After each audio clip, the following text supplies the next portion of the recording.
Jenis keempat tu terlupa nak tulis. Akal jenis ketiga ni ialah kepandaian ataupun kebijaksanaan. Dia berbeza dengan nombor dua. Nombor dua tadi semua orang ada. Nombor tiga ni berbeza. Ada orang pandai, ada orang kurang sikit pandai. Maksudnya dia dari segi intelek, dari segi kepandaian, dari segi kebijaksanaan berbeza. Ada orang dia cepat tangkap pelajaran, ada yang lambat. Ada orang selalu dapat A dalam periksa, ada yang selalu dapat C, dan ada yang selalu dapat E. Ada orang periksa nombor 1, nombor 2, nombor 3 depan-depan. Ada orang periksa nombor belakang-belakang. Ini akal jenis ketiga. Akal ni dia tak semula jadi, dia kena usaha. Siapa usaha lebih dia dapat.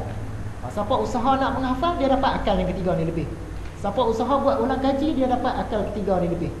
Siapa usaha buat pemerhatian, buat kajian, akal ketiga ni lebih. Dan akal yang keempat terlupa tulis di situ ialah iman.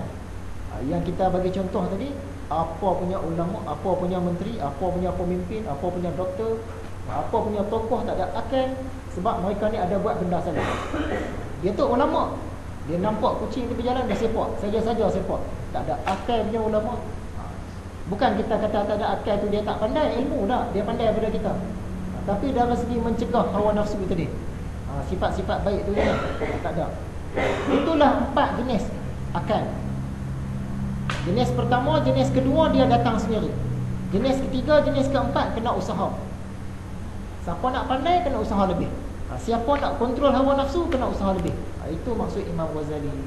Jadi Imam Al-Ghazali dia tekankan akal yang keempat ni. Seterusnya kita masuk sentuh kitab Mishkatul Anwar. Sebab apa? Berkait dengan cerita akal ni tadi. Malam ni insya-Allah habis. Bukan habis kitab tu, habis bahagian yang mana berkait dengan akal. Ni ulang kaji lagi. Siapakah pengarang kitab Mishkatul Anwar? Imam Al-Ghazali juga. Mishkat ni benda apa? Dekat dinding ada lubang, macam dinding batu kita ni, kita buat lubang, kita letak lampu dalam tu. Dia tak tembus sebelah sana. Dia lubang sebelah kita aja. Itu mishkat. Anwar ni cahaya, bercahaya. Kalau kita Mishkatul Anwar ni tempat dinding tu lah. Lubang di dinding tempat nak buah lampu, nak bagi bercahaya dalam tu. Apakah kategori kitab Mishkat ni? Yang ni kitab tasawuf, kitab hakikat, kitab ilmu yang tinggi-tinggi lah. Apakah isi kandungan kitab Mishkat? Isi kandungan dia ringkas saja, iaitu tafsiran surah An-Nur, iaitu surah cahaya. Itu pun bukan seluruh surah An-Nur, sebab surah An-Nur ni ada 64 ayat. Cuma ayat ke-35 dan ayat yang ke-40 yang tu saja. Tapi Imam Al-Ghazali dengan kelebihan yang ada pada dia, dia tafsirkan, dia huraikan surah ni sampai jadi satu kitab. 2 ayat tu tadi. Kenapakah surah An-Nur ni sangat penting? Kita bagi tahu minggu lepas, macam manalah kita nak dapat cahaya kalau kita tak baca surah cahaya. Kita tak tahu apa maksud surah cahaya. Tambah-tambah ayat 35 dengan ayat 40 tu tadi. Tak tahu apakah huraian dia. Kita tak cuba, tak berusaha nak faham, tak berusaha nak memahami, nak menghayati. Sebab itulah, oi, dah lama dah hidup tak dapat nur juga ni, macam mana ni? Rupa-rupanya surah An-Nur tak baca.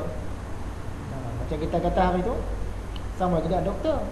Dia belajar ilmu kedoktoran, tapi surah Al-Insan, surah tentang manusia, surah An-Nas dia tak kaji. Menyebabkan kajian dia tu tak cukup cantik. Dia dah lulus ilmu kedoktoran tu, dia juga kena lulus mengkaji surah Al-Insan, surah An-Nas, surah Insan dengan surah manusia, barulah cantik. Sebab yang kedua, surah An-Nur ini sangat penting, surah cahaya ni sangat penting. Sebab pada ayat yang pertama, surah An-Nur ayat 1, Tuhan kata, inilah suatu surah yang kami turunkan dan kami wajibkan. Dia letak perkataan kami wajibkan tu. Pada surah-surah lain mungkin tak ada, tapi pada surah An-Nur ni dia kata kami wajibkan, dan kami turunkan di dalamnya dengan tanda-tanda yang jelas agar kamu ingat. Sebab tu dia penting. Yang pertama tadi, kita nak dapat cahaya, kenalah baca surah cahaya, salah satu jalan. Bukan satu-satunya jalan, salah satu jalan. Yang kedua, sebab nampak macam surah ni sampai Allah kata wajib, menunjukkan pentingnya surah. Imam Al-Ghazali menulis dalam kitab Mishkatul Anwar, Selawat dan salam kepada Muhammad sallallahu alaihi wasallam, cahaya bagi segala cahaya. Jadi siapakah cahaya segala cahaya? Nabi Muhammad. Kenapa Nabi Muhammad ni digelar sebagai cahaya segala cahaya? Kena tunggu pelajaran yang akan datang. Seterusnya, siapa pula cahaya sebenar cahaya? Nabi Muhammad tadi cahaya segala cahaya. Yang sebenar-benar cahaya ialah Allah Subhanahu Wa Taala. Kenapa Allah digelarkan cahaya sebenar cahaya? Akan sampai pelajaran kita. Belum masa kita nak cerita lagi. Apakah keistimewaan kitab Mishkat ni? Kata Imam Al-Ghazali, kitab Mishkat ni orang minta Imam Al-Ghazali cerita. Jadi dia kata dia tulis dalam bentuk kitab. Engkau meminta aku menyampaikan rahsia-rahsia cahaya ketuhanan. Kitab ni kitab yang special lah, sebab dia menceritakan cahaya ketuhanan. Imam Al-Ghazali menulis, dan perhatikan hadis ini. Allah mempunyai 70,000 hijab cahaya dan gelap. Sekiranya dia membuka hijab itu, maka keagungannya pasti akan menghancurkan sesiapa yang mengenalinya. Contoh dia kisah Nabi Musa. Nabi Musa teringin sangat nak menyaksikan Allah. Masa nak terangkat hijab tu, sampaikan bukit nak hancur. Nabi Musa pun pingsan sebab tengok lagi. Pingsan. Apakah itu hijab? Hijab ni tabir ataupun tirai ataupun penutup ataupun penghadang ataupun sesuatu yang menghalang. Jadi antara kita dengan Allah ni dikatakan ada 70,000 hijab. Maksud dia banyaklah. Setengah ulama kata 70,000 tu bukan maksud 70,000, maksud dia banyak. Setengah ulama pula kata memang betul 70,000 hijab. 70,000 tirai. Macam kita nak tengok pengantin, 70,000 tirai baru boleh nampak muka pengantin. Maksud dia kena buka satu-satu, nak buka satu-satu tu pula dengan usaha, dengan belajar, dengan keizinan pengantin. Berapa banyak nak sampai tu. Apakah martabat kitab Mishkat ini? Kata Imam Al-Ghazali, dengan permintaan itu engkau bercita-cita hendak memanjat ke tempat yang tinggi, yang sukar didaki, tinggi sekali sehingga tidak tergamak oleh manusia biasa. Maksud dia, isi kandungan kitab Mishkat ni kalau dicerita sampai habis, dia nak bawa kita ke tempat yang sangat tinggi yang manusia biasa tak boleh sampai.